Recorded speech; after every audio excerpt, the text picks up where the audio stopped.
విదేశాల వనితలకు సారెపోసి పంపేది, భారతీయ సంస్కృతిని సగర్వంగా చాటేది, మన జాతీయ జెండాకు సమానంగా నిలిచేది.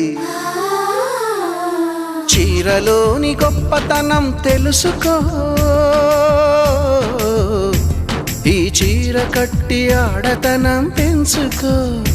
సింగారమనే దారంతో చేసింది చీర, ఆనందమనే రంగులనే అద్దింది చీర, మమకారమనే మక్కంపై నేసింది చీర.